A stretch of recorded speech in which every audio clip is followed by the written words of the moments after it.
Bismillahirrahmanirrahim. Assalamualaikum warahmatullahi wabarakatuh. Salam sejahtera untuk kita semua. Om Swastiastu, Namo Buddhaya, salam kebajikan, Sampurasun. Rahayu Sagung Dumadi. Semoga seluruh makhluk hidup di semesta ini, baik yang kelihatan maupun yang tidak kelihatan, di setiap ruang dan waktu, di semua tingkatan, senantiasa hidup berbahagia. Kalau mendoakan sesuatu, jangan dibatasi.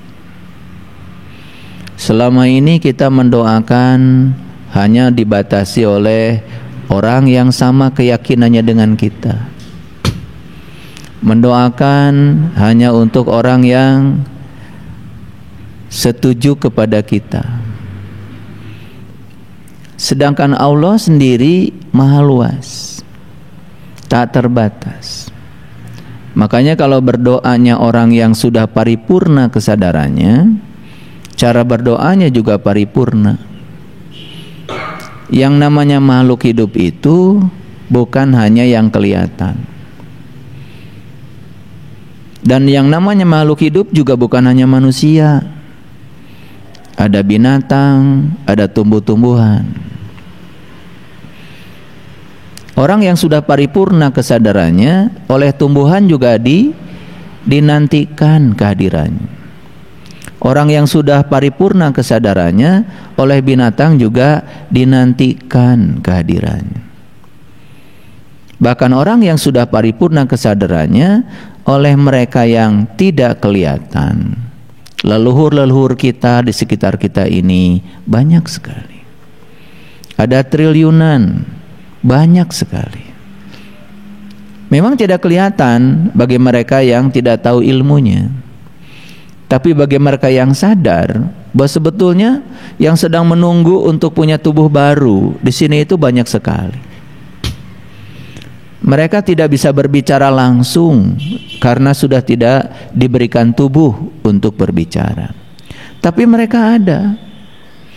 Makanya saya selalu mengajak kita, mari kita doakan semoga seluruh makhluk hidup, baik yang kelihatan maupun yang tidak kelihatan, di setiap ruang dan waktu, di semua tingkatan, semoga mereka berbahagia. Doa itu nggak usah pakai bahasa tertentu, ucapkan dalam bahasa yang kita mengerti. Karena yang paling penting itu adalah resonansi kita, ya, dengan semuanya. Ketika kita mengucapkan kalimat itu, semesta ini bergetar. Karena kita sedang mengirim sinyal-sinyal energi ke semesta. Dan leluhur-leluhur kita merasa terhormat karena kita masih bisa mengingat mereka. Sekalipun mereka sekarang sedang tidak punya tubuh, tapi mereka ada.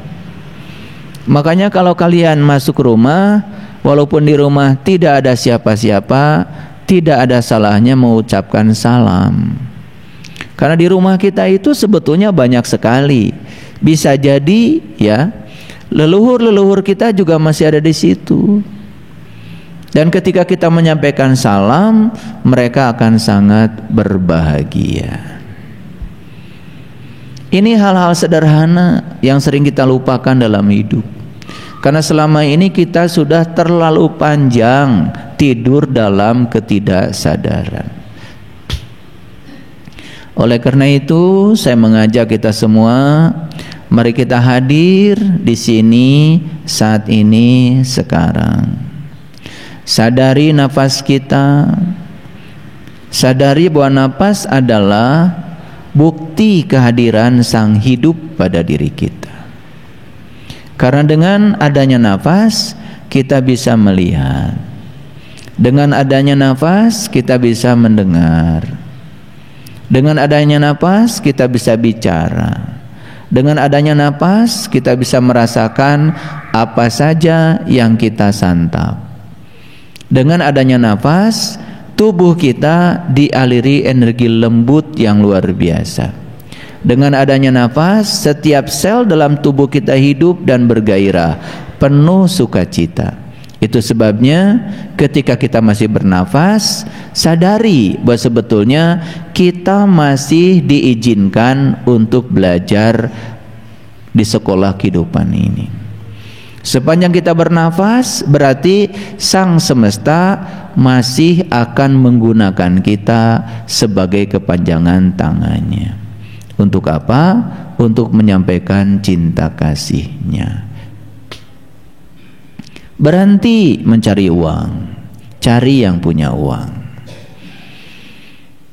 Beda. Kalau orang mencari uang, dia hanya akan dapat uang sebagaimana yang dipikirkannya. Sebentar ada uangnya, sebentar tidak ada. Bahkan mungkin tidak berkah. Tapi mereka yang mencari yang punya uang selalu menjadikan pelayan di semesta ini untuk menjadi pelayan semesta, nulung kanu butuh, nalang kanu susah, nyaangan kanu poeken, ngahudangkeun kanu sare, nepak kanu poho, nganter kanu keeng. Tanpa berharap apa-apa, maka semesta akan memberikan hadiah. Hadiah dari semesta melampaui yang kita pikirkan. Itu yang disebut dengan keberlimpahan berkah. Ketika kita sudah ketiban keberlimpahan berkah, maka kita akan mengerti bahwa setiap apa yang diberikan semesta, baik diinginkan maupun tidak diinginkan, hadir dalam kehidupan kita, itulah kebenaran. Dan ketika menemukan kebenaran di setiap yang kita inginkan dan yang tidak kita inginkan, berarti kita sudah menemukan tujuan hidup kita.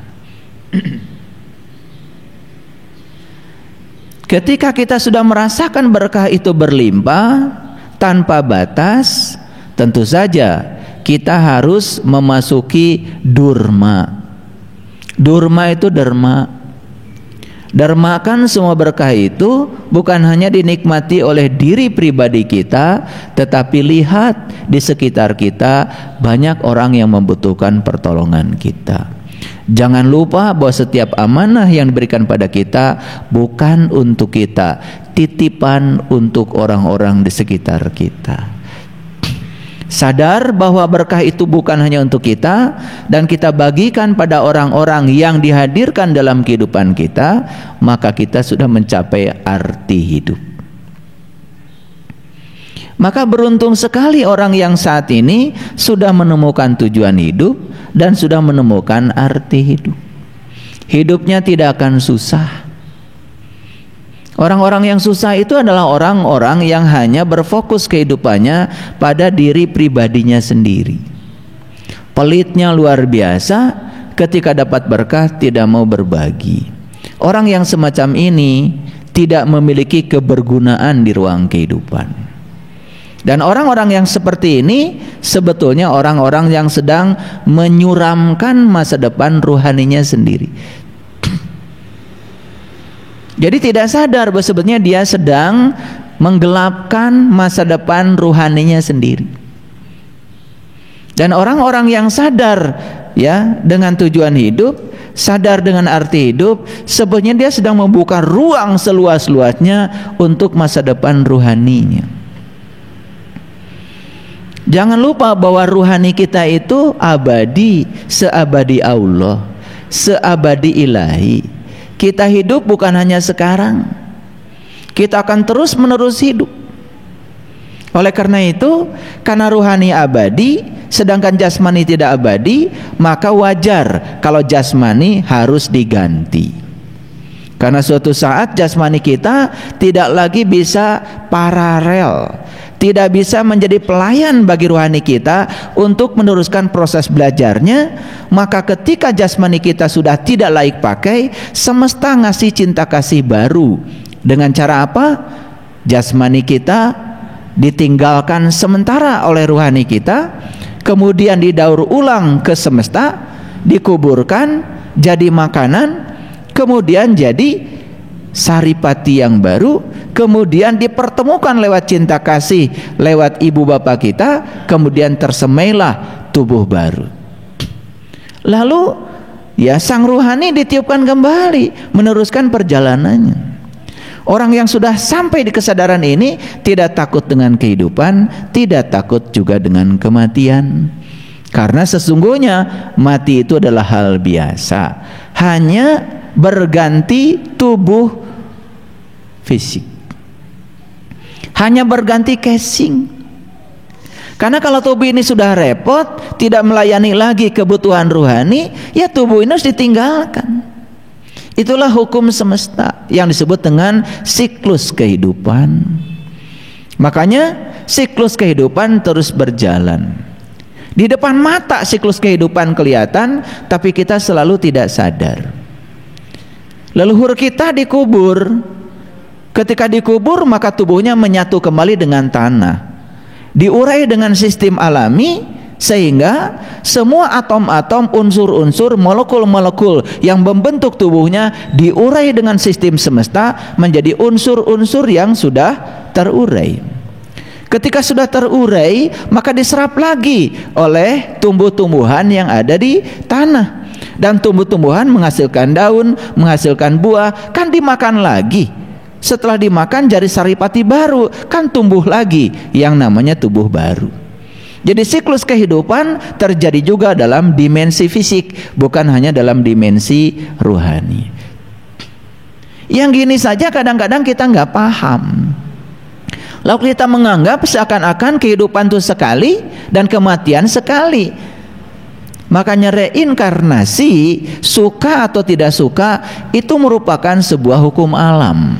Reinkarnasi tidak perlu keyakinan, karena reinkarnasi bukan ranah keyakinan. Anda percaya, Anda tidak percaya, hukum alam tidak bergantung Anda percaya atau tidak percaya, akan berjalan terus.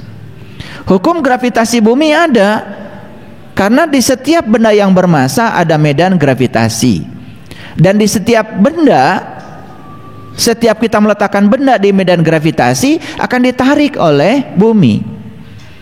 Kan kalau kita taruh kelereng di sini pasti jatuh ke bumi. Taruh pensil di sini jatuh ke bumi. Anda percaya hukum gravitasi, Anda tidak percaya hukum gravitasi, hukum gravitasi tidak mengundang keyakinan Anda. Hukum alam ya berjalan saja. Seperti itu hukum alam. Banyak orang yang tidak sadar, saya tidak percaya reinkarnasi. Saya percaya reinkarnasi. Kata reinkarnasi, lu mau percaya, lu gak percaya, ya gue jalan terus karena hukum alam.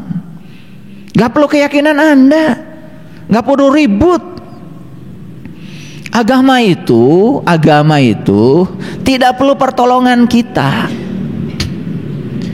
Jadi banyak yang sibuk membela agama, itu keliru. Harusnya agama membela kamu. Agama tidak minta ditolong oleh kamu, tetapi justru agama harus menolong dirimu. Allah juga tidak butuh pertolongan kamu. Bagaimana Dia yang maha butuh pertolongan kita? In tansurullah yansurkum. Siapa yang menolong Allah, Allah akan menolong kamu. Bagaimana cara menolong Allah? Tolong orang-orang yang butuh pertolongan di sekitar kita. Itulah cara menolong Allah. Kan banyak yang kacau belajar agama. Allah yang gaib disembah-sembah, Allah yang nyata diabaikan. Itu sudah kacau belajarnya. Sedangkan Allah mengatakan, aku yang nyata, aku juga yang tidak nyata. Yang nyata Dia, yang tidak nyata juga Dia. Dia sudah turun gunung menyatakan diri menjadi nyata. Makanya Nabi Musa ketika berfokus pada Allah yang gaib kan ditegur sama Allah. Hai Musa, kenapa ketika aku sakit kamu tidak menjenguk aku? Terkejut Musa. Bagaimana engkau bisa sakit ya Allah? Tetanggamu yang sakit Musa. Dan kalau kamu menjenguk tetanggamu, maka kamu menjenguk aku.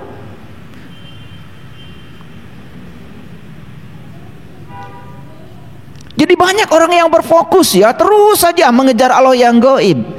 Dengan tetangga tidak bagus, hubungan dengan keluarga tidak bagus, hubungan persahabatan dengan orang banyak terputus, tetapi masih menganggap dirinya seakan-akan soleh. Orang yang bagus hubungannya dengan Allah tidak mungkin terputus hubungan dengan manusia. Dan ciri bahwa kita tidak bagus hubungan dengan Allah, gak beres hubungan kita dengan sesama. Itu salah satu ukuran untuk mengukur seberapa bagus hubungan kita dengan Allah, seberapa bagus hubunganmu dengan manusia. Maka Allah mengatakan di Quran, duribat alaihimudillatu aynama suqifu illa bihablim minallah wa hablim minan nas. Akan aku timpakan kehinaan kepada manusia dimanapun dia berada, kecuali yang menjaga hubungan dengan Allah dan dengan manusia. Dan orang yang banyak konflik dengan manusia, kan dia masih punya konflik dengan dirinya sendiri. Habluminan nafsnya ada masalah. Habluminan nafs itu hubungan dengan diri pribadinya. Kenapa? Karena gak kenal siapa dirinya, maka dia gak kenal kepada Tuhannya. Banyak masalah hidupnya. Makanya banyak yang menawarkan solusi, tetapi solusi itu adalah masalah baru. Contoh sederhana, kalau kita merasa diri kita kotor, datanglah kepada orang yang kita anggap pemuka agama. Apa yang mereka sarankan kepada kita? Kamu harus bertobat. Begitu kan? Apa yang kalian lakukan ketika disuruh bertobat? Sholat tobat? Baca Quran? Baca istighfar 1000 kali? Semua tidak menolong. Karena tobat sendiri asal kata taba, ya tubuh taubatan. Tobat itu kembali. Kamu kembali pada jati dirimu, kamu kembali pada asalmu. Sadari bahwa manusia sesungguhnya bukan tubuh yang diberi jiwa, tapi jiwa yang difasilitasi oleh tubuh. Aslinya kita adalah makhluk cahaya, aslinya kita makhluk spiritual, aslinya kita adalah nur ala nur. Kembali pada jati dirimu. Sadari bahwa Anda dengan Tuhan itu sejenis awalnya. Bukankah diri kita ini adalah ruhku yang dititipkan Allah ke dalam diri kita? Siapa diri Anda? Gak ada ruhmu, yang ada ruhku, bagian dari dirinya Tuhan, dari diri sejati kita. Bukankah dia juga? Jadi tobat yang sebenarnya adalah kembali kepada jati dirimu. Kenali siapa dirimu, itu yang benar. Maaf, saya bukan melecehkan baca istighfar. Baca istighfar 1000 kali.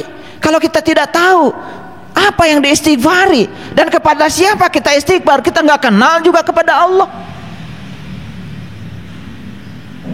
Allah kan sudah bilang di Quran, innallaha la yaghfiru ayyushraka bih wa yaghfiru ma duna dzalika liman yasha.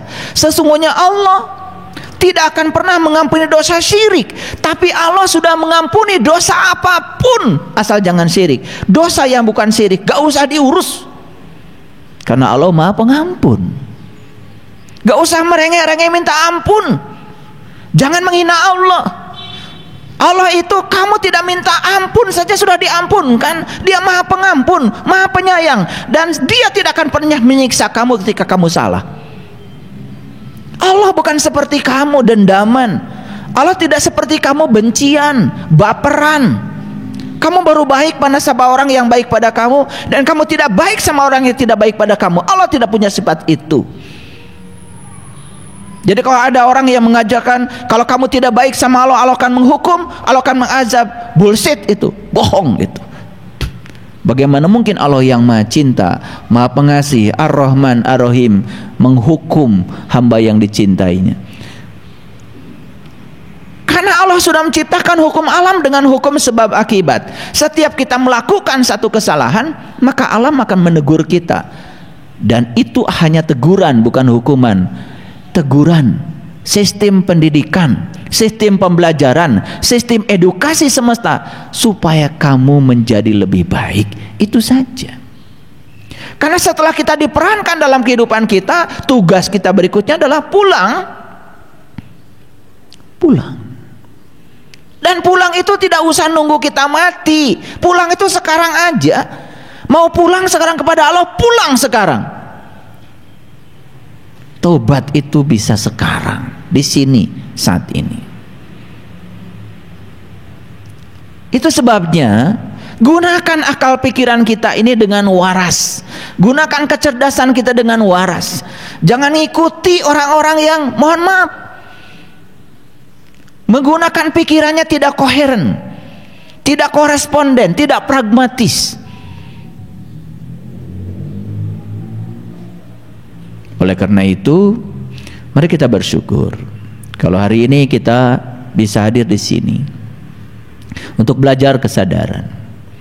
Dan sebentar lagi saya akan membimbing kita semua untuk memasuki sebuah kesadaran awal. Karena ilmu yang paling tinggi adalah tahu bahwa kita tidak tahu. Kebijaksanaan yang paling tinggi adalah tahu bahwa kita tidak tahu. Siapapun yang tahu kalau dirinya tidak tahu, itu sudah mencapai ilmu tertinggi. Sebaliknya, orang yang banyak pengetahuan hanya membuat dia tidak tahu, dan dia tidak tahu bahwa dia tidak tahu, dan dia kira dengan pengetahuan yang banyak dia tahu. Itulah orang-orang yang tertipu oleh dirinya sendiri. Dan orang-orang yang semacam ini tidak bisa ditolong. Dalam kitab Ihya Ulumuddin, Imam Al-Ghazali mengatakan, orang yang tidak tahu dan dia tidak tahu bahwa dia tidak tahu, jangan-jangan orang-orang yang terhormat kelihatannya di masyarakat, punya banyak gelar kehormatan untuk menutupi ketidaktahuannya. Bagus kalau kita tidak usah pakai atribut apa-apa, pakai saja nama yang diberikan orang tua kita. Semakin kita menggantungkan diri pada atribut yang dilekatkan pada nama kita, sebetulnya kita sedang tidak percaya siapa diri kita. Orang bodoh perlu atribut, dan dikiranya dengan banyak gelar-gelar akademik yang melekat di namanya, dia menjadi tahu. Tidak, mati tidak pakai gelar. Banyak yang menyombongkan gelarnya dalam kehidupan, dikiranya dia terhormat. Kata siapa? Gelar yang paling tinggi adalah gelar yang diberikan Allah. Inna akramakum indallahi atqakum. Gelar yang paling tinggi adalah takwa. Sudah tahu takwa? Itulah. Kita cuma dengar aja kata takwa dari orang berbicarakannya.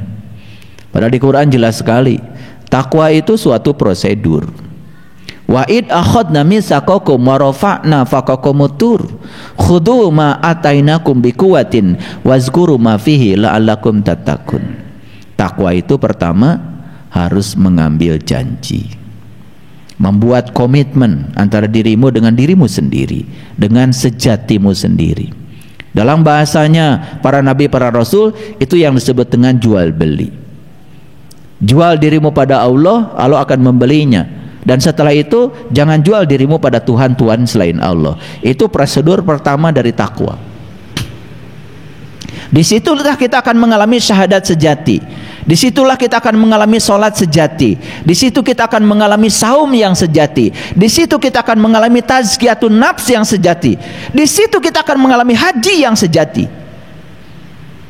Berkunjung ke Baitullah, berjumpa dengan Dia, sang pemilik rumah. Itu yang pertama. Begitu kita mau berkomitmen ke arah sana, wa id akhadna mitsaqakum wa rafa'na faqakumut-tur, maka kesadaranmu akan diangkat. Rafi, diangkatnya kesadaran. Disitulah kalian akan mengalami namanya hari kiamat yang sesungguhnya, hari kebangkitan kesadaranmu. Otak kita sudah rusak semua. Kalau ada orang cerita kiamat, pasti cerita hancurnya alam semesta. Gak ada hubungan kata kiamat dalam Quran dengan hancurnya alam semesta. Qiyam itu bahasa Arab, artinya bangkit. Hari kiamat adalah hari bangkitnya kesadaranmu.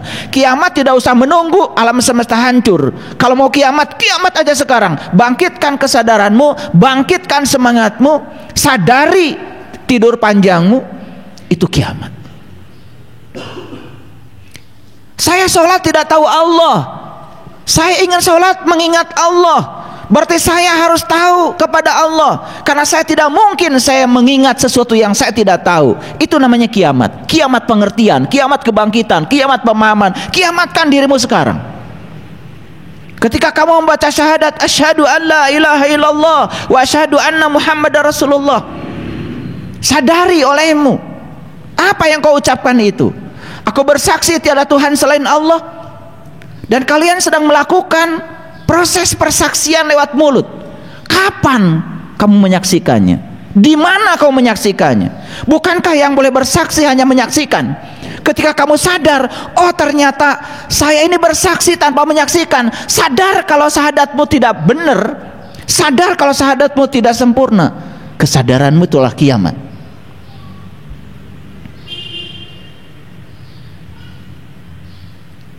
Sekarang di Jazirah Arab, di Mekah sana, yang dulu gunung-gunung kering sekarang jadi tumbuh lumut-lumut hijau. Banyak orang yang sok tahu, oh tanda kiamat sudah datang. Apa-apaan? Lu belajar apa? Setiap ada kehidupan karena ada air. Karena sekarang di Mekah sering terjadi hujan. Pokoknya ada tanda-tanda alam yang gitu, apalagi terjadi di Mekah sana, langsung dibilang sama umat, kiamat sudah dekat. Omong kosong apa? Batu di sana dulu kering warnanya coklat karena dulu jarang hujan. Sekarang iklim sudah berubah, bahkan hujan tidak bisa diramal lagi. Kenapa? Karena perilaku manusia sendiri. Masih ingat kan dulu kalau berberan hujan, kan gitu. Sekarang berberan juga belum tentu hujan. Kenapa berubah iklim? Kita sendiri yang melakukan perubahan pada iklim, karena perilaku kita terhadap alam. Tanaman kita pangkas semua, hutan kita lucuti semua, jumlah oksigen di semesta terus berkurang. Gaul dong sedikit, belajar sedikit dari semesta, belajar ilmu sains. Jangan sains yang tinggi, sains for all, sains untuk semua orang awam. Ya, kita punya batu juga di rumah, disirami terus menerus, lumutnya jadi. Jadi kalau sekarang di sana tumbuh lumut, yaitu peristiwa alam biasa. Kan di sana ada hujan, kan di sana ada hujan, ya ada batu yang warna coklat ya jadi warna hijau. Kenapa dikait-kaitkan dengan kiamat?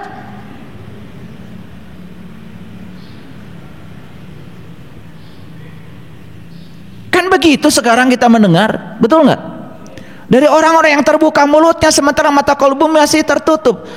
Belajarnya cuma satu sudut pandang saja. Makanya alam semesta dalam bahasa Inggris disebut universe, universi. Uni itu artinya kumpulan, versi itu sudut pandang. Artinya pandang semesta ini dengan banyak ilmu, banyak sudut pandang. Ada ilmu fisika, memandang alam dari sisi materi dan energi. Ada ilmu kimia, memandang alam dari sisi reaksi kimianya. Ada ilmu biologi, memandang alam dari sisi makhluk hidup. Ada ilmu astronomi, memandang alam dari sisi astronomi. Ada geofisika, memandang alam dari sisi geofisika. Itu sudut pandang. Jadi kalau Anda hanya sekolah satu ilmu, satu bidang ilmu, jangan sombong. Anda itu baru memandang alam dari sudut pandang. Apa yang disombongkan? Semesta ini terlalu luas. Sekarang dokter yang namanya spesialis udah macam-macam tuh dokter. Saya dengar kemarin ada salah satu sahabat kita sharing kepada saya, yang namanya tumor, dulu tumor ya tumor saja. Sekarang ada yang namanya tumor otak, ada yang namanya tumor pembuluh darah, macam-macam tuh namanya. Bahkan dokter yang hanya belajar tumor secara for all, umum, gak bisa menyembuhkan tumor pembuluh darah. Harus pada dokter spesialis tumor pembuluh darah. Coba, itu artinya tubuh fisik kita saja kalau digali semua gak ada akhirnya. Makanya kalau dikatakan tubuh ini adalah representasi dari alam besar, dan Allah mengatakan aku bentangkan kebesaranku di segala ufuk, dan aku bentangkan kebesaranku dalam tubuh kamu. Dan siapa yang menemukan kebesaran Tuhan pada tubuhnya, maka dia menemukan kebenaran. Sudahkah kita menemukan itu? Kita melihat tangan sebagai tangan saja, tidak pernah berpikir kenapa tangan kita tidak sama panjangnya, kenapa jari tangan kita tidak sama jaraknya. Pernah nggak memikirkan itu? Nggak ada waktu. Padahal dari ujung rambut sampai ujung kaki, di situ ada rahasia semesta. Dan tidak ada ciptaan Allah yang sia-sia, semua penuh dengan rencana. Dan siapa yang menemukan rencana Allah terhadap ciptaan, yaitu tubuhnya sendiri, dia akan bisa menjadikan tubuhnya jadi kendaraan untuk mengantarkan sang jiwa bertemu dengan sang maha jiwa. Apa yang kalian perhatikan dengan tubuh kalian? Ditanya yang sederhana aja oleh saya, kenapa kalian bisa lihat saya? Karena punya mata. Jawaban sangat dangkal. Tidak ada kesadaran. Pada setiap hari menyaksikan kematian. Lihat tuh orang mati, punya mata? Kan punya. Bisa lihat? Kan nggak bisa lihat. Jadi kalau kalian katakan kenapa kalian bisa lihat karena punya mata, orang mati juga punya mata nggak bisa lihat. Kenapa kita tidak sadar? Kenapa Anda bisa melihat? Karena Anda hidup. Kenapa Anda hidup? Karena bernafas. Kenapa Anda bisa melihat saya? Karena bernafas. Agak tinggi sedikit deh. Karena kehadiran sang hidup Anda bisa melihat saya. Jadi siapa yang melihat? Anda atau Tuhan? Karena kehadiran dialah Anda bisa melihat. Siapa yang melihat dan siapa yang dilihat? Yang melihat dia, yang dilihat juga dia. Di mana Anda? Itulah baru la ilaha illallah. Yang mana yang bukan Allah? Hanya mempertanyakan penglihatan saja. Orang yang sadar bisa sampai kepada Allah. Makanya Profesor Masaru Emoto hanya belajar air, belajar molekul air. Di akhir buku The True Power of Water, beliau mengatakan, aku bertemu Tuhan lewat air. Itu di akhir bukunya beliau mengatakan, aku bertemu Tuhan lewat air. Demikian dalamnya dia menyelidiki molekul air, dan beliau mengatakan, aku bertemu Tuhan lewat air. Keren apa tidak? Keren apa tidak? Kalian ke masjid aja nggak bertemu Tuhan.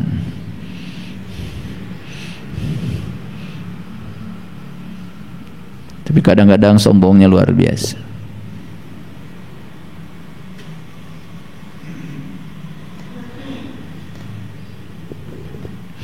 Maka hari ini, saat ini, izinkan saya untuk berbicara hal penting dalam hidup. Nggak tahulah, pokoknya saya hari ini mau ngasih judul apa ya? Kalau saya ditanya judulnya apa, pokoknya suka datang aja judul itu. Nggak tahu, jadi juga nggak ngerti. Dan saya yakin judul hari ini pasti bersesuaian dengan yang hadir di sini. Karena tidak mungkin kalian dihadirkan di sini kalau tidak ada pesan semesta. Dan kenapa kalian disuruh duduk di sini di depan saya hari ini? Pasti semesta sedang ngasih pesan. Jadi judulnya hari ini, memiliki masa depan ruhani yang gamblang, bukan gambling.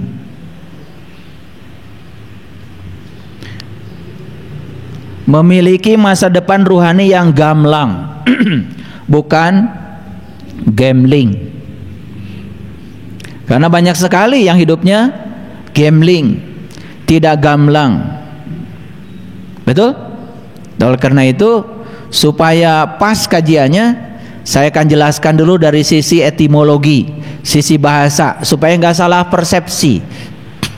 Saya coba tanya kamus bahasa Indonesia, ya, kamus besar bahasa Indonesia, apa sih gamblang itu?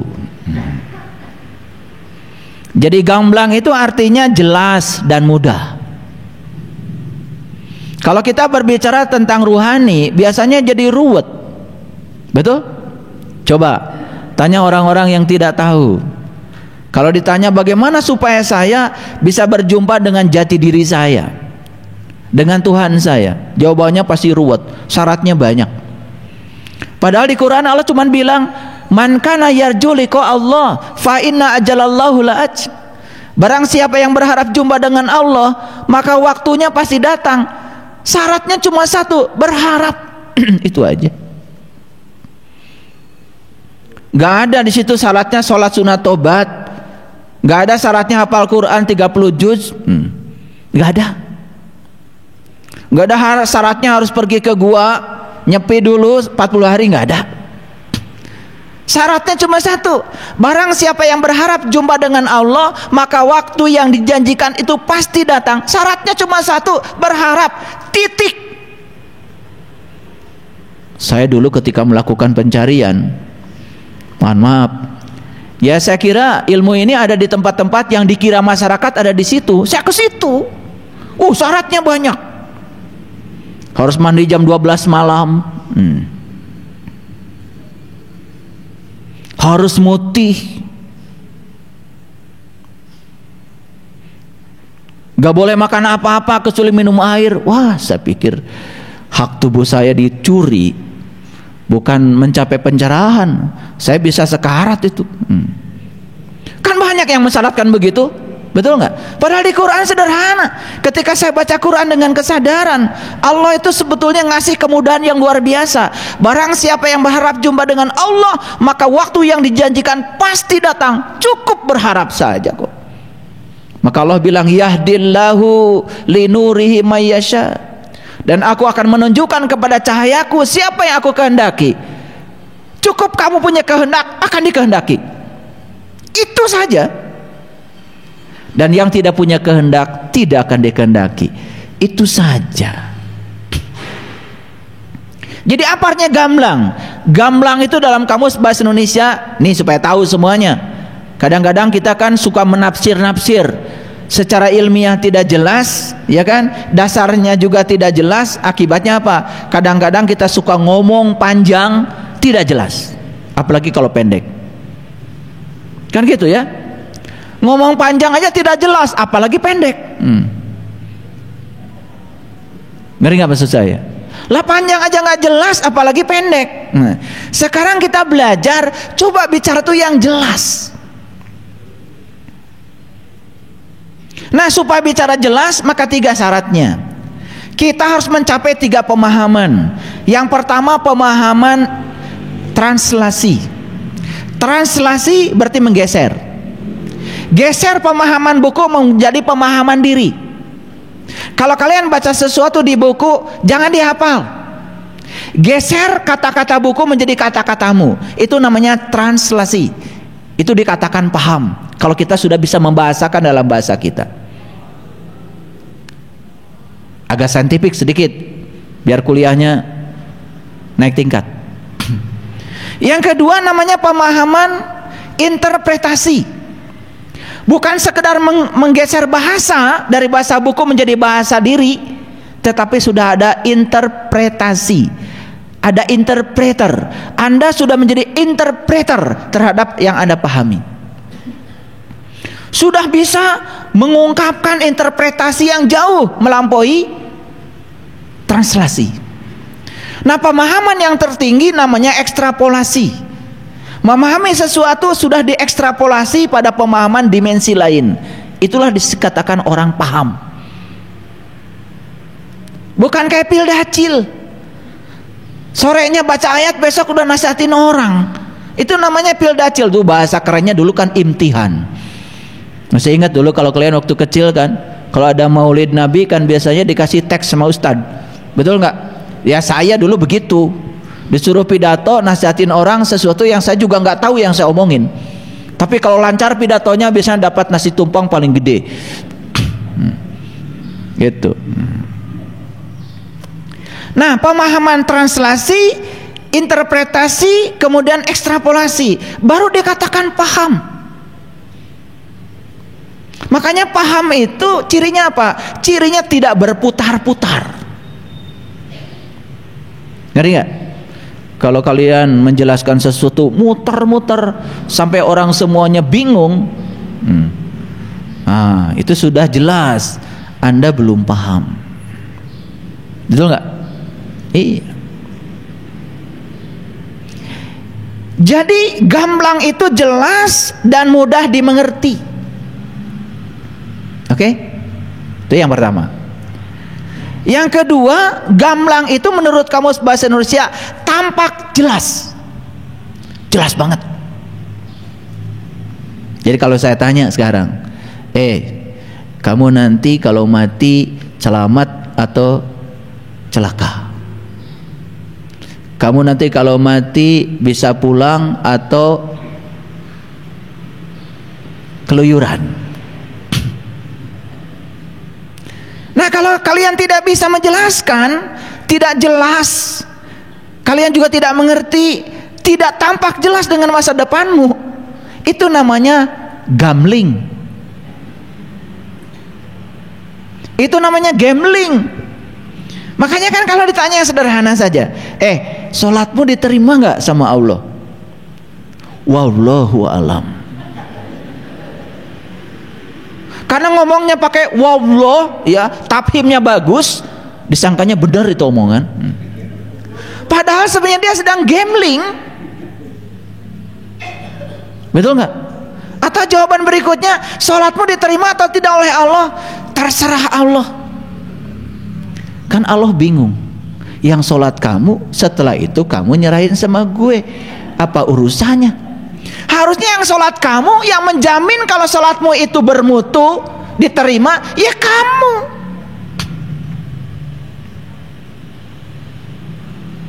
Gitu kan? Kalau ditanya, hajimu mabrur atau mabur? Wallahu alam.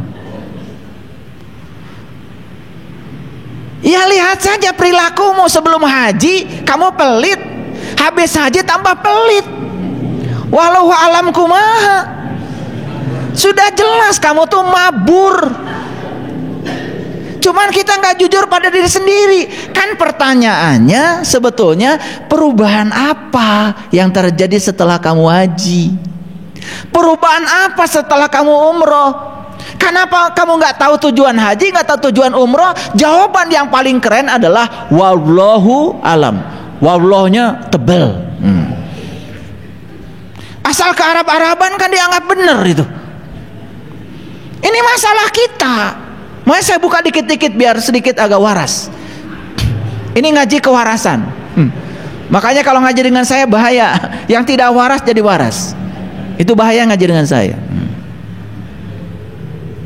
Sebelum Anda umroh, Anda haji, Anda tanya dulu, apa sih tujuan umroh? Kenapa saya mesti umroh? Kenapa mesti haji? Tanya dulu. Jangan dulu daftar. Jangan dulu bayar, tanya dulu untuk apa? Siapa yang merintahkan ke sana? Kan harus tanya dulu. Betul nggak? Setelah tahu perintahnya, tahu tujuannya, daftar. Kan jelas di Quran, jelas sekali di Quran, fa iza afattum min arafah fazkurullah. Tujuan haji itu mengingat Allah. Apakah tercapai kita mengingat Allah sepulang dari sana? Nggak akan tercapai. Kalau pergi ke sana cuma ketemu rumahnya. Kalian mau ingat sama saya, ya cari dong rumah saya. Setelah ketemu alamat rumah saya, sampai di rumah saya, baru sampai di rumah saya, kalian sudah bilang saya sudah bisa mengingat Saiful Karim. Waras enggak? Ketemu aja enggak sama gue? Kamu baru ketemu rumah saya, belum ketemu yang punya rumah. Makanya di Quran dikatakan li ila fi Quraisy ila fi imrihlatasyita'i wasaif falyabudu rabb hadzal bait. Jangan sembah rumahnya, sembah yang punya rumah. Apakah ketika kalian pergi ke sana ketemu yang punya rumah? Bukannya kalian baru keliling-keliling di luar? Ngakunya tamu lagi. Siapa yang nyuguhin keliling-keliling di luar?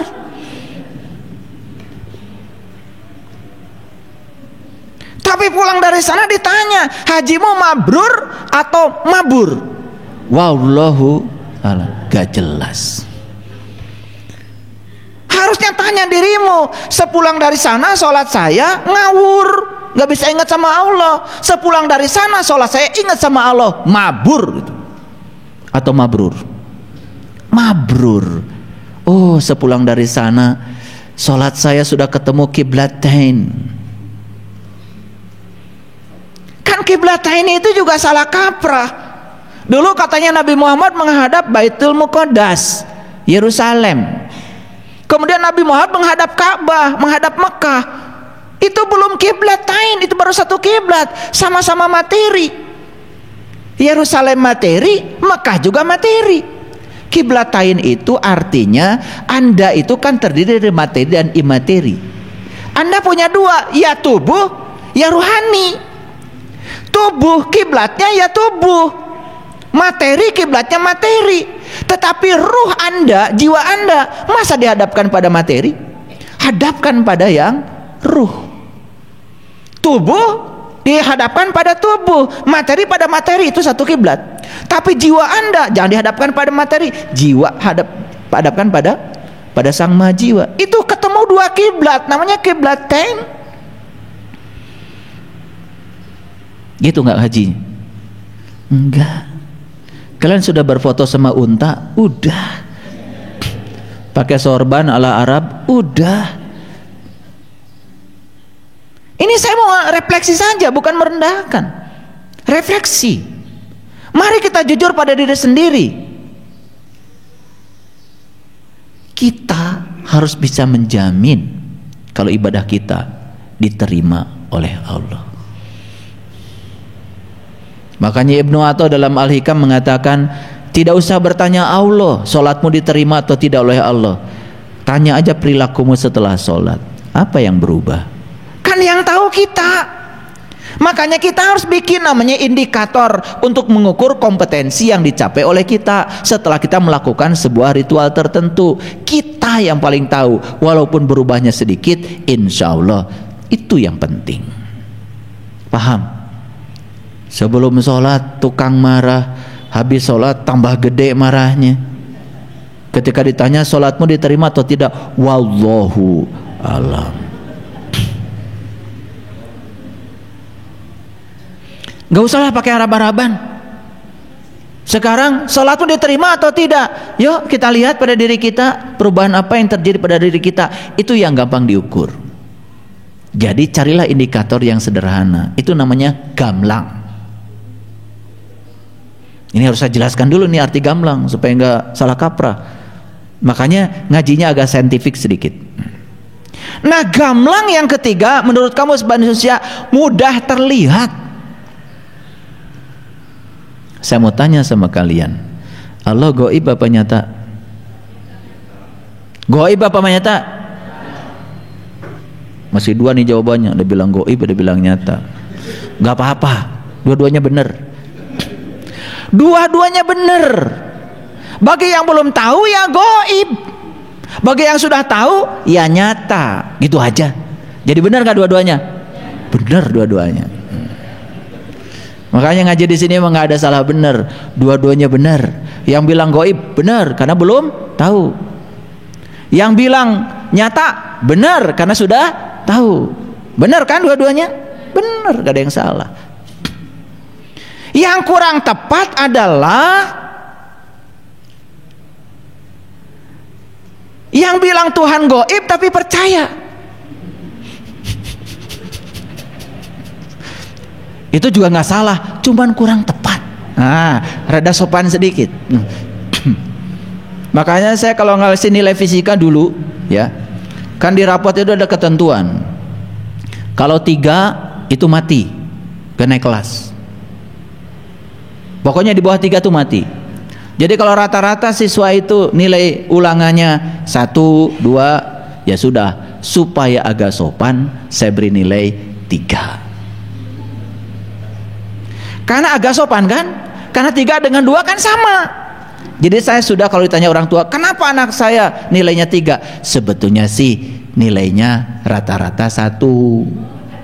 Cuman saya sudah bantu jadi 3. Sopan kan saya? Iya, gitu.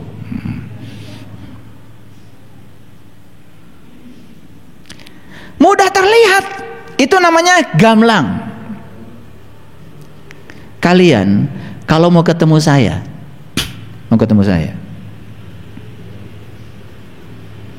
tidak mudah.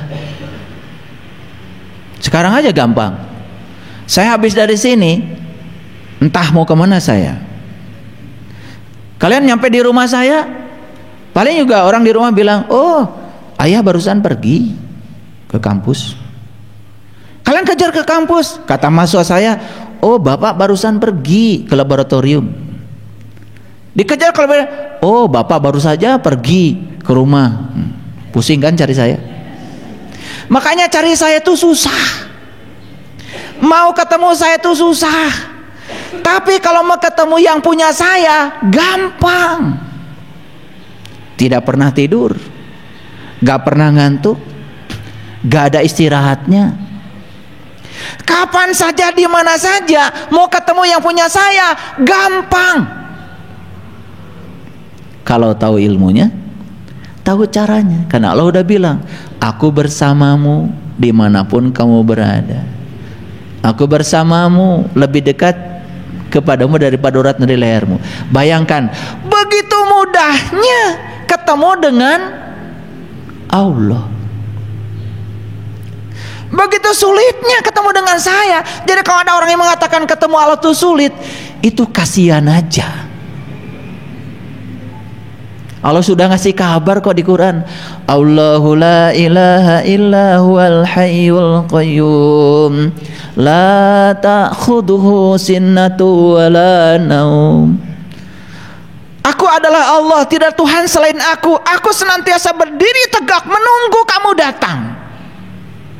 Aku tidak pernah ngantuk, aku nggak pernah tidur. Ketemu saya walaupun saya ada di rumah. Kata istri saya, maaf, ayah sedang istirahat. Hese deui wae. Ketemu Allah tidak pernah. Kata Allah, sorry ya, saya kecapean. Ngurusi makhluk ini banyak yang nakal, kata Allah. Hari ini stop, saya istirahat. Begitu nggak? Tidak, pintu gapuranya selalu terbuka. Gafura itu dari kata gafur. Kita taunya gapura kalau 17 Agustus saja. Nggak pernah nanya kenapa leluhur kita kalau 17 Agustus bikin gapura. Itu Bung Karno itu luar biasa. Karena 17 Agustus, angkanya 17. Kok sama ya dengan 17 rakaat sholat? Kok sama ya dengan 17 Ramadan nuzulul Quran? Kok sama dengan 17 Quran surat Al-Isra, perjalanan menuju Tuhan? Kenapa 17 Agustus selalu identik dengan Gafura? Karena siapa yang menemukan rahasia yang 17, maka dia sebetulnya sudah sampai pada pintu gapuranya Allah. Pusing-pusing sekalian.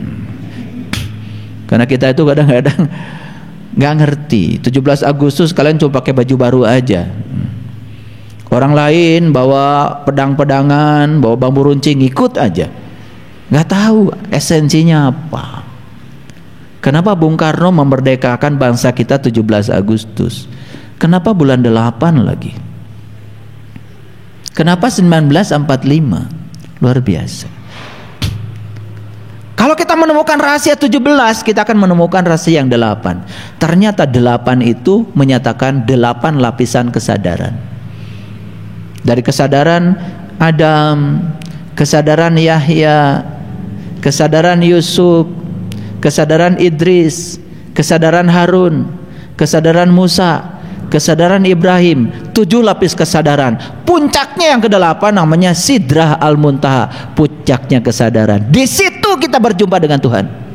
Walaqad ra'ahu nazlatan ukhra inda sidratil muntaha indaha jannatul ma'wa id yaghsha sidrati ma yaghsha. Luar biasa. 8, makanya 17 8. 19 itu lambang dari syakor. Maka di Quran dikatakan ada 19 pintu neraka syakor. 4 5. 4 itu rahasia keilmuan, syariat, thariqat, hakikat, ma'rifat. 4.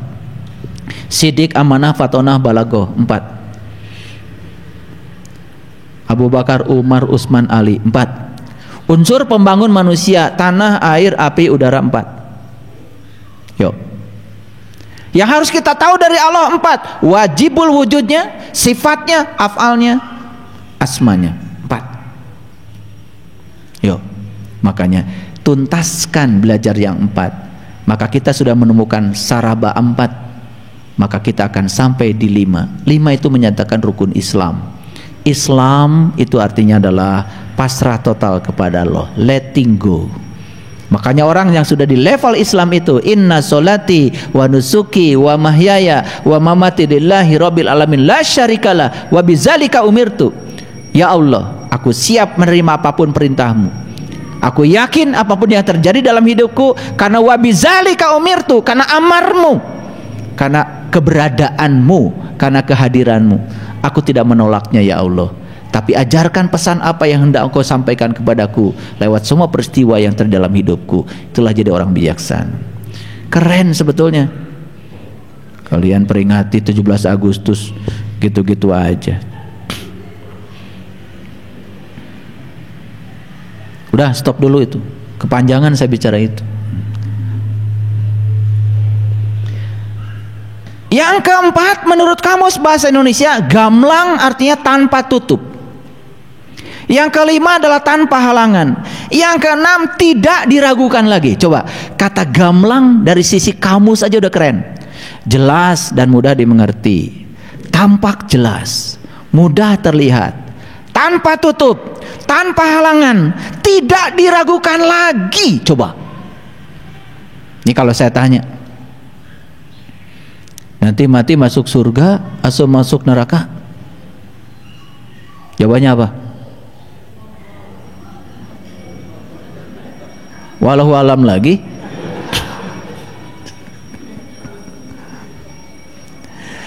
Nah, kenapa kita sekarang tidak percaya diri?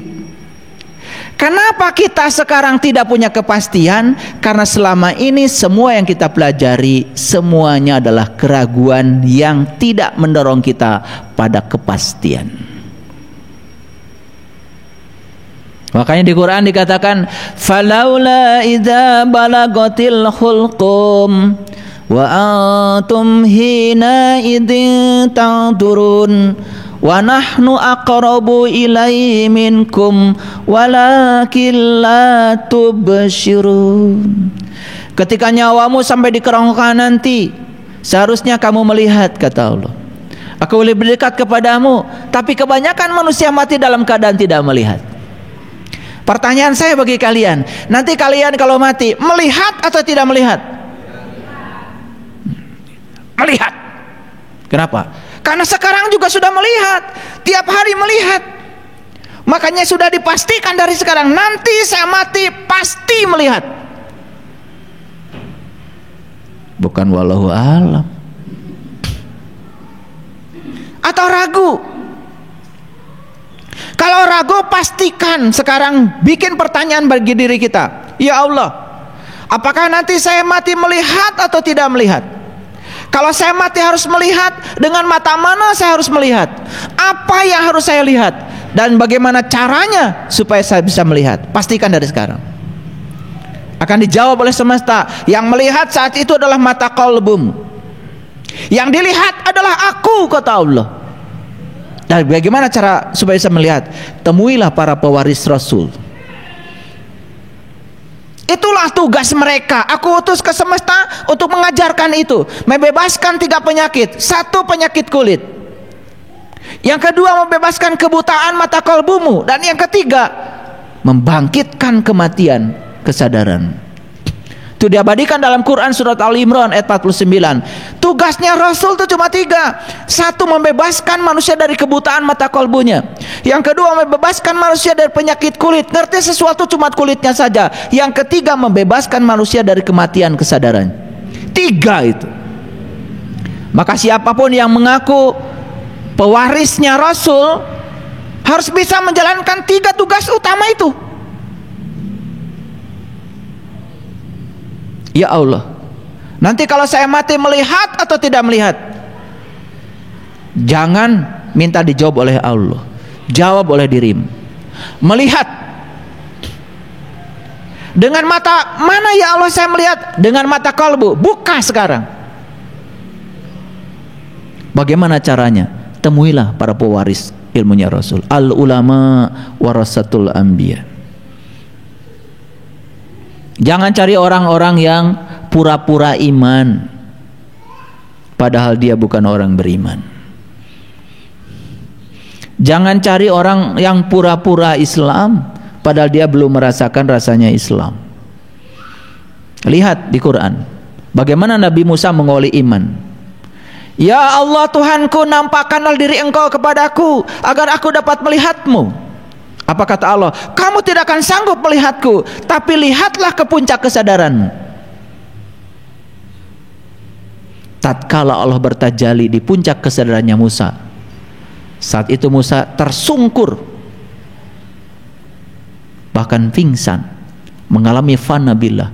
Di situ Musa mengatakan, qala subhanaka tubtu ilaika wa ana awalul mu'minin. Maksudnya Engkau ya Allah, aku bertobat kepada Engkau, inilah awal aku beriman.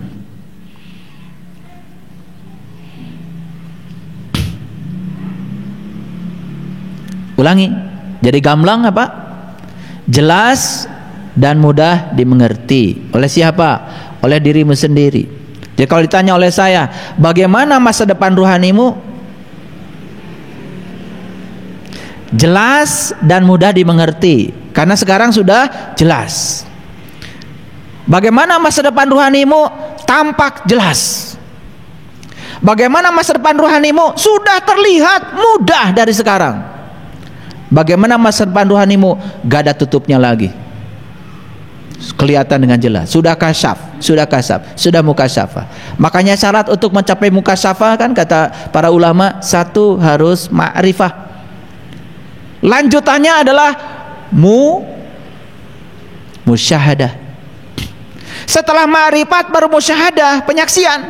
Di atas penyaksikan ada yang namanya mukasyafah, terbukanya tirai tanpa tutup. Puncak yang tertinggi adalah mahabbah. Kemarin ada salah satu peserta BMK, saya tanya, kamu cinta sama Allah? Cinta banget ayah. Kamu sudah ketemu Allah? Belum ayah. Orang mana kamu? Saya dari Jawa Timur ayah. Pernah dengar Witing Tresno Jalaran Soko Kulino? Pernah? Dengar ayah. Apa artinya? Kalau kita sering ketemu baru jatuh cinta. Lah kamu belum ketemu udah jatuh cinta. Saya bilang kamu ini cintanya pangeretan. Kan banyak yang mengklaim cinta, betul? Bagaimana bisa cinta? Cinta itu tidak tumbuh begitu saja. Kalau sering ketemu ya baru cinta. Lah kamu ketemu aja belum sudah mengklaim cinta. Ini masalah ini bagi umat. Karena banyak ngasih contoh. Contoh nggak benar maksudnya. Tiba-tiba cinta ketemu aja belum. Bisa kalian mencintai nggak ketemu? Ya sudah, kawinnya lewat online aja. Tidurnya online juga. Bisa begitu? Mau gimana punya anak? Nanti anaknya juga online. Oke, sampai sini dulu. Nah sekarang saya jelaskan gambling. Nah ini kalau tadi kan gamblang. Nah sekarang kita jelaskan gambling. Gambling ini menurut kamus bahasa Indonesia satu perjudian. Tahu judi? Tahu judi? Bilang, kalau tahu bilang tahu, kalau enggak bilang enggak tahu. Tahu? Kasih contoh. Kalau tahu harus bisa ngasih contoh. Tahu enggak? Tahu apa tidak? Kalian. Ya kalian tahu judi apa tahu orang? Sabun ayam judi. Betul? Main kartu judi. Togel judi. Gitu. Saya nggak mau bahas itu. Karena itu hanya bagian kecil dari judi. Judi yang besar itu adalah membiarkan masa depan kita dalam ketidakpastian. Itulah di Quran dikatakan judi itu haram. Bukan berarti saya menghalalkan sabung ayam. Ya masa kok ayam malah diadu-adu, kasihan. Itu juga tidak baik. Saya tidak mau bicara itu karena itu hanya bagian kecil saja ya dari yang disebut dengan judi. Judi dalam konsep besarnya adalah membiarkan masa depanmu dalam ketidakpastian. Itu judi. Sekarang saya tanya, sholatmu diterima atau tidak? Wallahu alam. Judi. Saummu diterima atau tidak oleh Allah? Wallahu alam. Judi. Hajimu mabrur atau mabur? Nggak tahu. Judi. Semua yang kau lakukan tidak pasti, itu yang namanya judi. Itu yang disebut dengan gambling. Jadi gambling itu menurut kamus bahasa Indonesia, yang pertama adalah perjudian, yang kedua untung-untungan.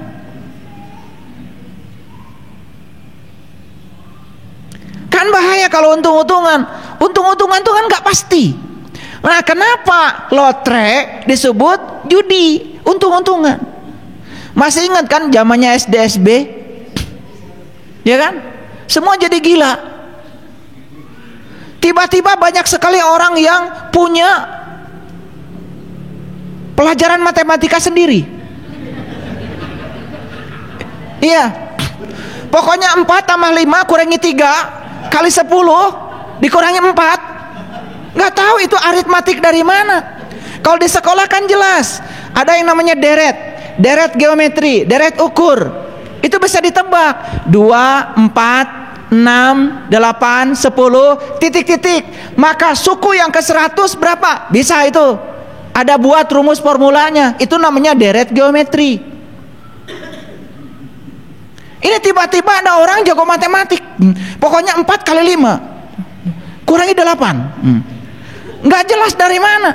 Ujuk-ujuk besok dipasangin. Pokoknya pasangin 35.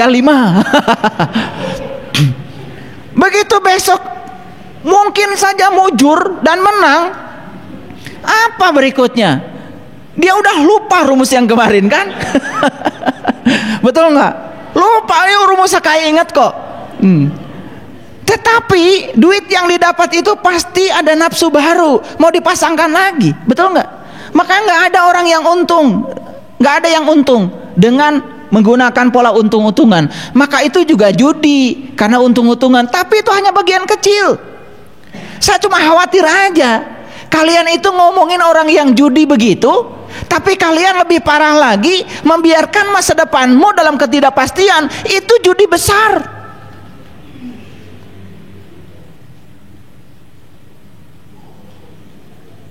Nanti kamu mati selamat atau celaka? Wallahu alam.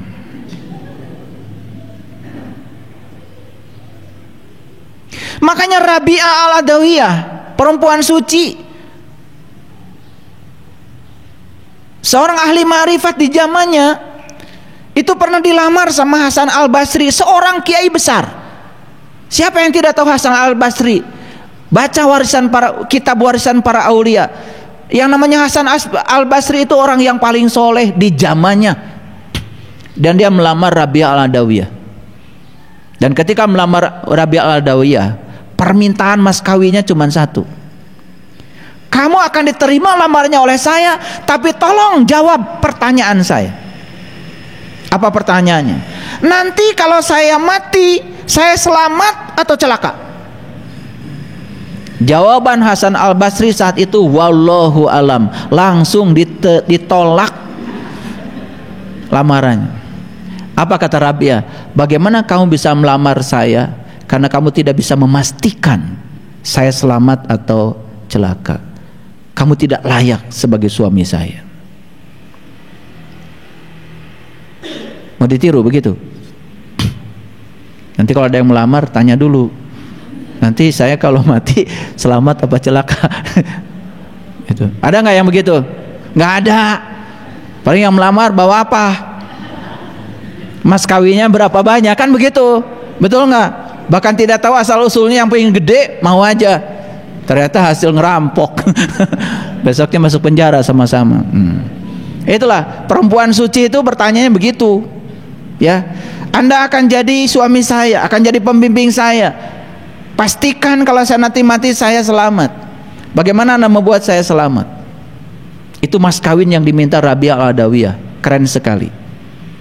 Dan saya belum pernah mendengar lagi setelah itu. Jadi kalau ada tiba-tiba murid-murid saya yang kemudian sok-sok Rabi'ah, itu patut diragukan itu.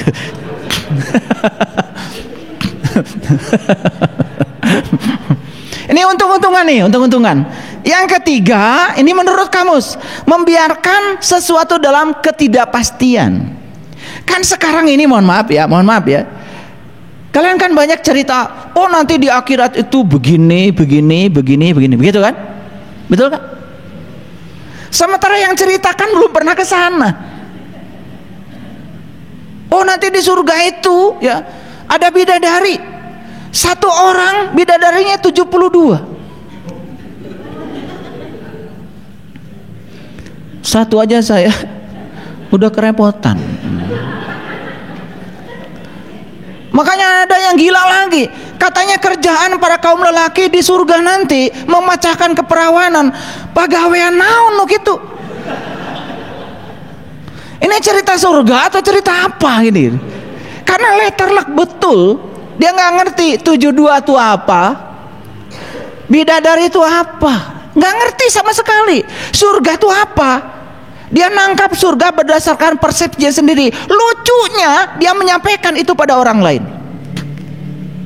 Padahal surga itu di sini, saat ini, sekarang. Bahkan kata Allah di Quran, surga itu adalah tempat di mana kamu masih bernafas. Bahkan saat langit dan bumi masih ada.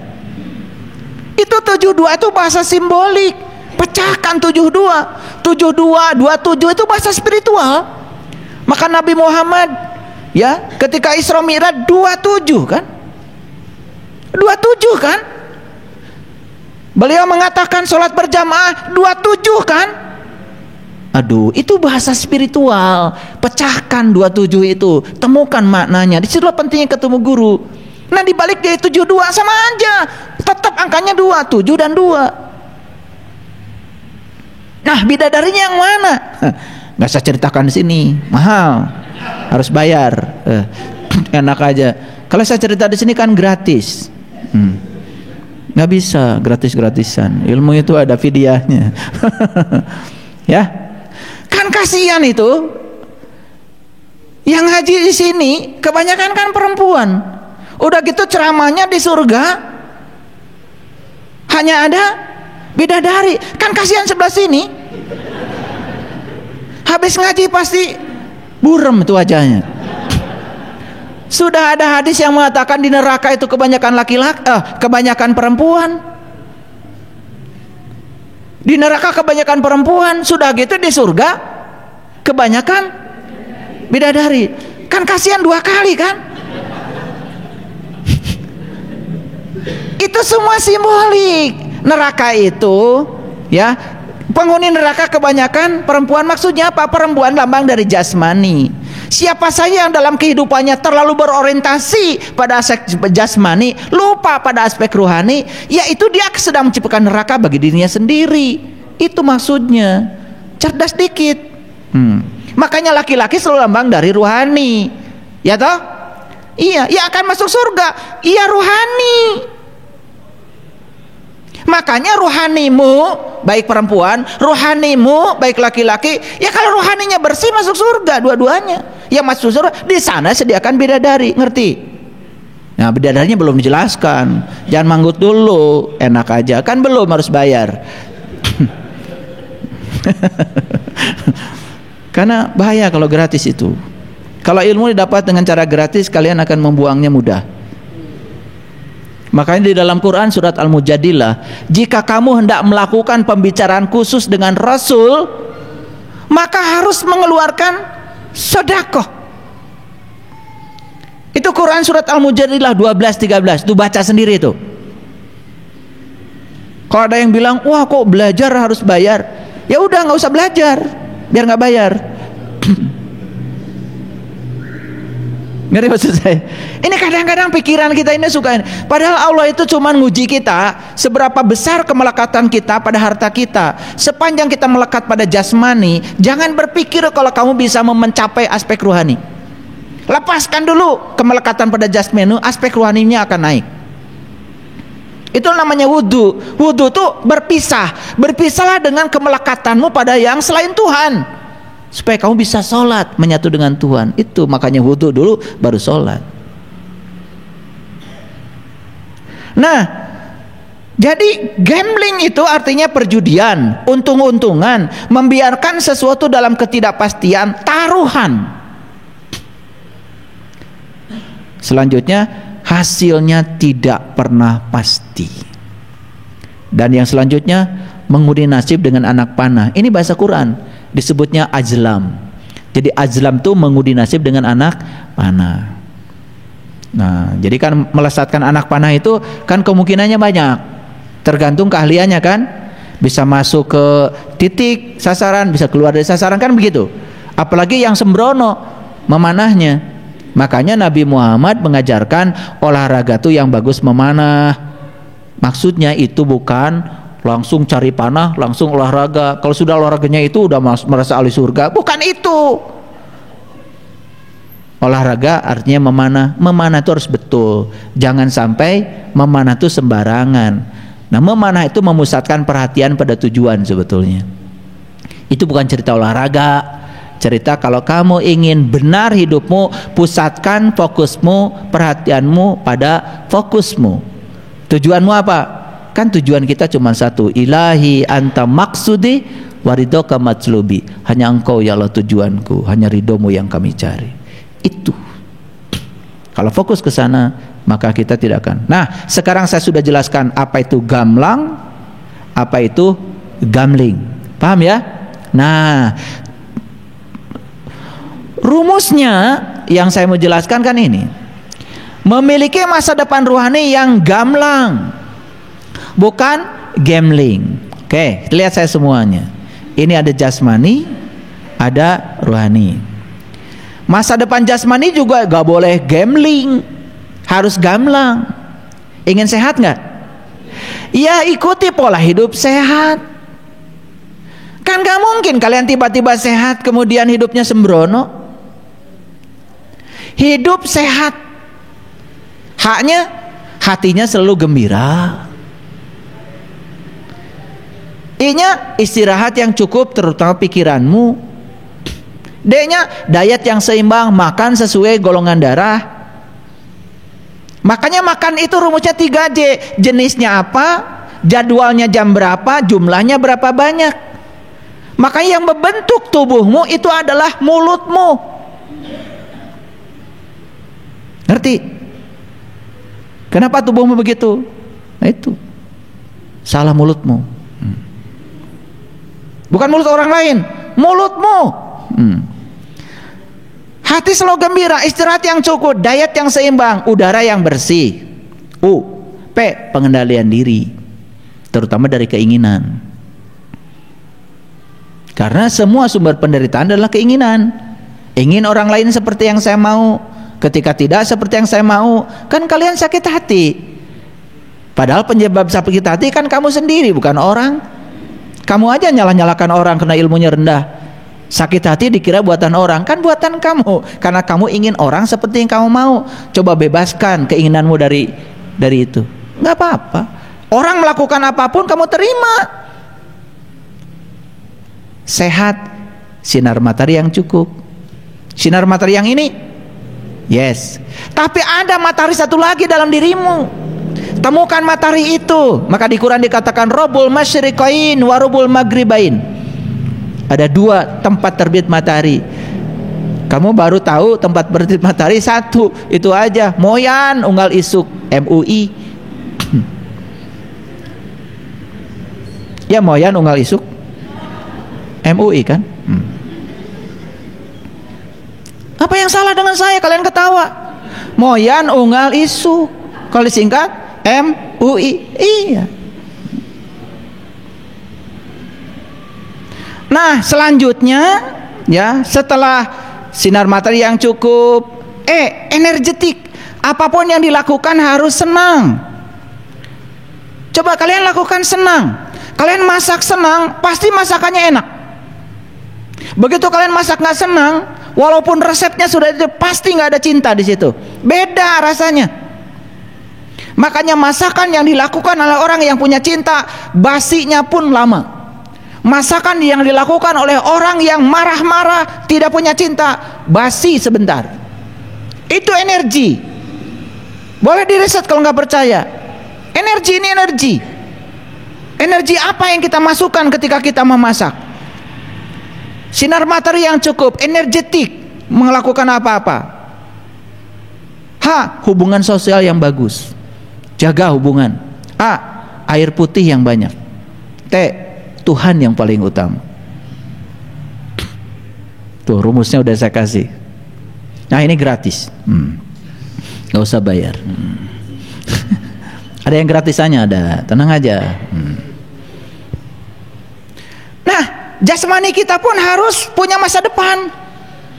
Yang menentukan berapa usia saya, ya kita sendiri. Sekarang makan minyak, goreng-gorengan, setelah itu makan nasi banyak. Nasi itu gulanya banyak. Sedangkan semua yang minyak-minyak, kalau ketemu gula, ya terikat, pembuluh darah jadi sempit. Apa yang terjadi? Ya sudah, darah susah mengalir. Cara rangke, awalnya mah kalaloper, sirem asukan awak. Orang Medan bisa ketawa ya. Ngerti memang saya ngomong gitu. Luar biasa. Ini tofelnya udah tinggi nih. Tofel bahasa Sundanya. Iya, jadi sing siremen, betul nggak? Nah, sing siremen, cara rangkel, duduk sebentar, cengkat, kunang-kunang. Itu masalahnya adalah makan tidak teratur. Nah, yang menentukan masa depan tubuh kita kan kita sendiri. Nah, yang menentukan rohani kita juga kita sendiri. Nah, saya kasih tahu sekarang, ini penting.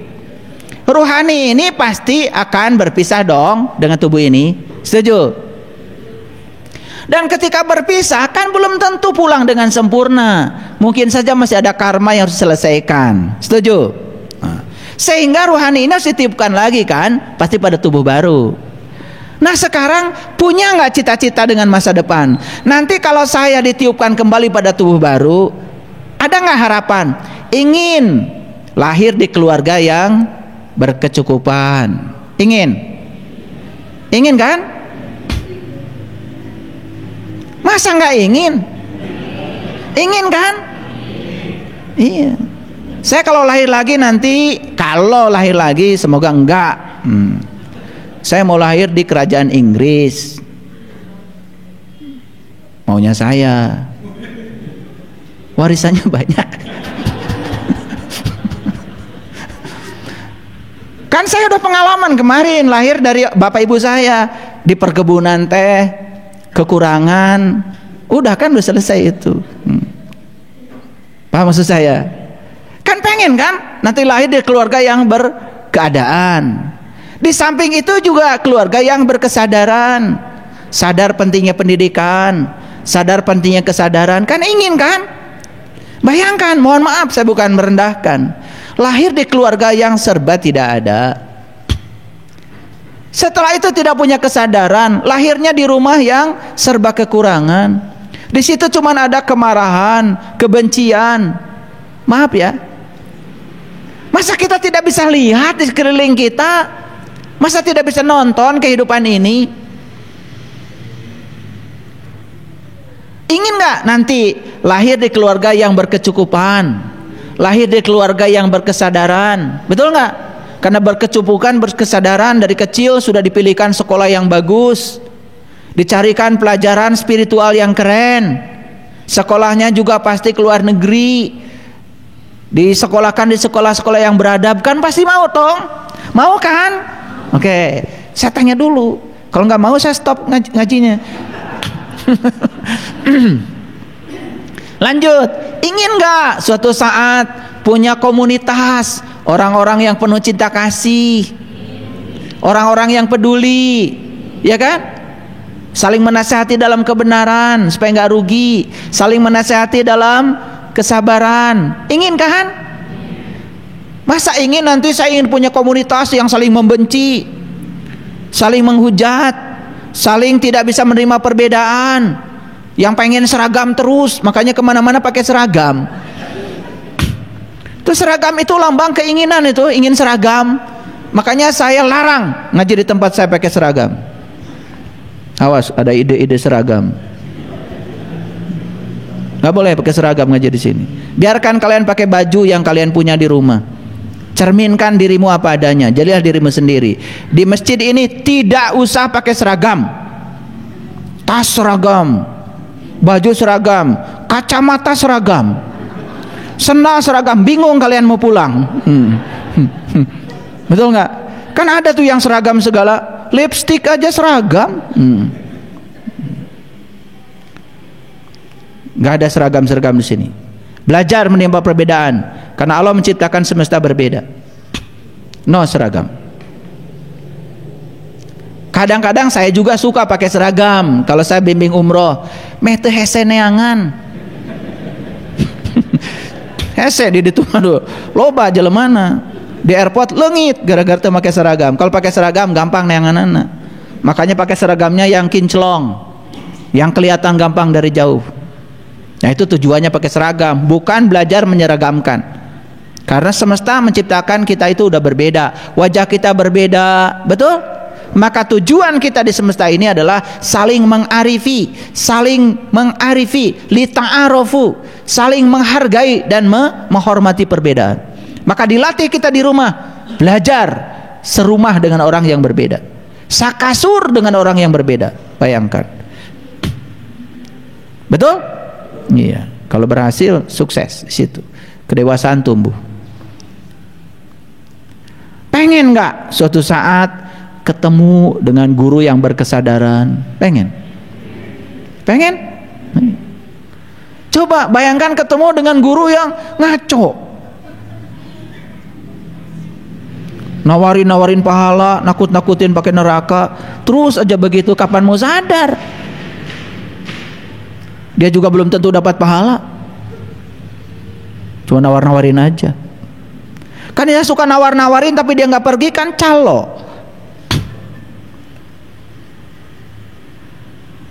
Bandung Kampung Rambutan. Begitu sudah pada naik, dia kagak ikut. Dasar calo. Iya begitu.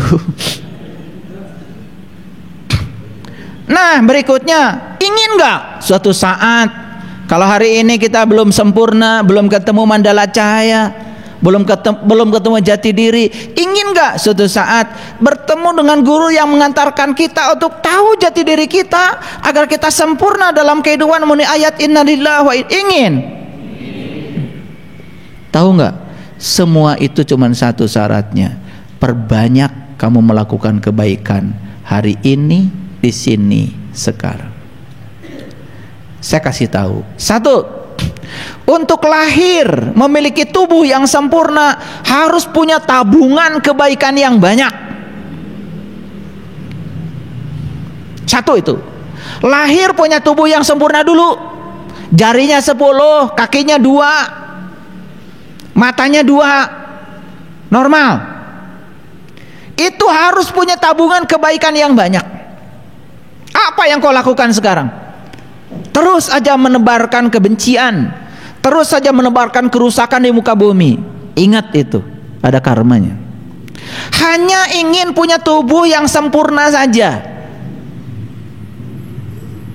Syukur-syukur kalau cantik, syukur-syukur kalau ganteng. Karena semua laki-laki ganteng dan semua perempuan cantik. Cek manehna belum selesai. Kalian itu suka terpana kalau saya ngomong. Ingin nggak punya tubuh yang sempurna? Karena tubuh yang sempurna adalah sarana untuk mengantarkan kita, jiwa kita pulang pada Allah. Kalau tubuhnya sudah tidak sempurna, kata Quran surat Al-Baqarah, sapi yang cacat, sapi betina yang cacat tidak bisa mengantarkan sang jiwa pulang kepada Allah. Sapi betina itu jasmani. Makanya beruntung kayak kalian sini nih, tubuhnya sempurna. Ini kebaikanmu banyak pasti di masa lalu. Baru satu. Setelah punya tubuh yang sempurna, kan tadi ingin dilahirkan di keluarga yang berkecukupan. Tabungan kebaikanmu harus lebih banyak lagi. Berkecukupan tetapi tidak berkesadaran. Buat apa? Selain berkecukupan, berpendidikan, juga ingin dilahirkan di keluarga yang berkesadaran. Tidak ada konflik, tidak ada perang di rumah, tidak ada marah-marahan. Jangan dikira loh, kalau di rumah yang damai tidak ada kemarahan itu mahal.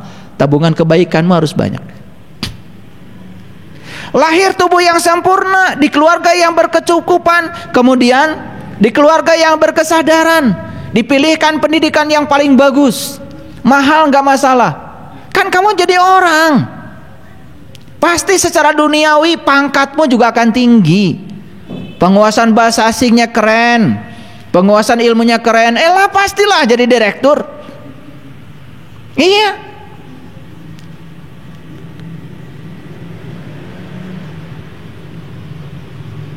Bahasa Inggris nggak tahu. Bahasa Indonesia bicara pun subjek, predikat, objeknya nggak jelas. Bicara bahasa daerah pun nggak jelas. Siapa yang menyuruh kamu jadi bekerja jadi direktur? Maaf ya. Semua tingkatan-tingkatan peran di semesta ini yang menentukan peran dia apa? Dia sendiri, bukan Allah. Ada yang perannya, mohon maaf, di sebuah perusahaan ada yang direkturnya, ada yang sekretarisnya, terus ke bawah ada yang tukang sapunya. Semua itu yang menentukan peranmu adalah dirimu sendiri. Berikutnya, ingin hidup di sebuah komunitas yang berkesadaran. Tidak mudah untuk berada di sebuah komunitas yang frekuensinya tinggi. Nih contoh sederhana, komunitas WA banyak. Kan ada yang WA-nya itu cuman kirim foto lagi makan, ngajak batara. Betul? Di mana saja dia makan, kirim foto dulu. Kan begitu? Itu kalau yang tidak berkesadaran. Kalau yang berkesadaran kirim artikel, ada pencerahan. Gitu. Ada kan grup WA isinya gosip aja. Lah itu memang sefrekuensi. Ahli gosip. Itu kurang kebaikannya itu di masa lalunya. Nah, berikutnya, ingin gak suatu saat, kalau misalkan kita belum selesai di kehidupan yang sekarang, pertemukan aku, katanya Nabi Daud, Tuhan,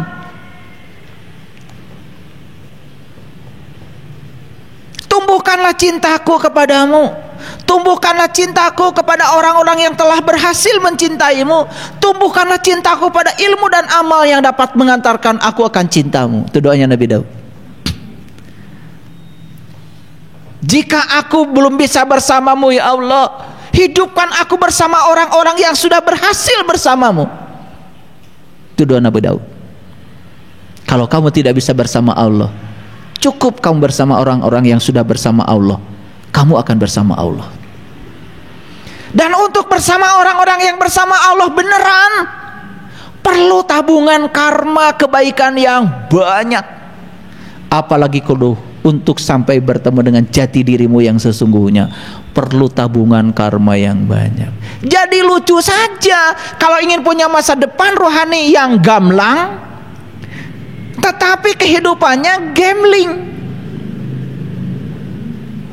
Pelitnya auzubillah. Sepatu itu sudah robek, masih dipakai juga. Padahal duitnya banyak. Makan sehat pun gak pernah. Ya makan sehat ya mahal. Saya kalau makan sehat, makanan Jepang misalkan, makan sashimi, ya satu porsi ya paling sedikit kan 200.000. Kalau saya makan sashimi 2 porsi 400.000, saya sendiri. Tapi sehat. Betul? Ada juga makanan yang 5.000, cilok, cimo, sebeh, sarua. Tapi begitu mikir lupa semua. Pagi-pagi minum jus, makan buah 3 macam, 3 warna,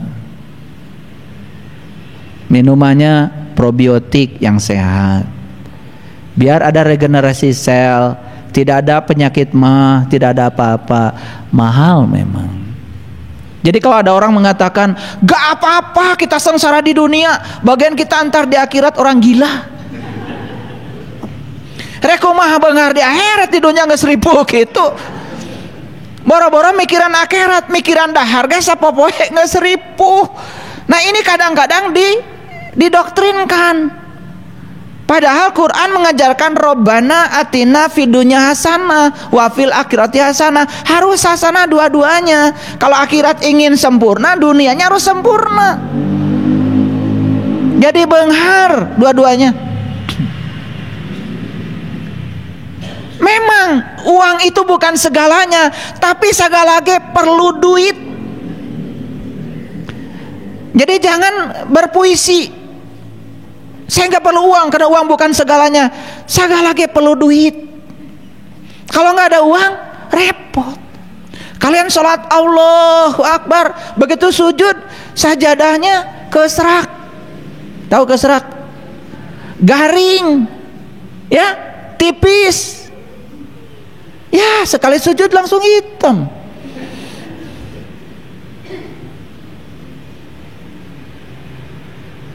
Tapi ada juga yang bangga karena tarahum rukaan sujadan yabtaguna fadlan minallahi wa ridwan. Bekas raku dan sujudnya nampak di wajahnya. Lain eta.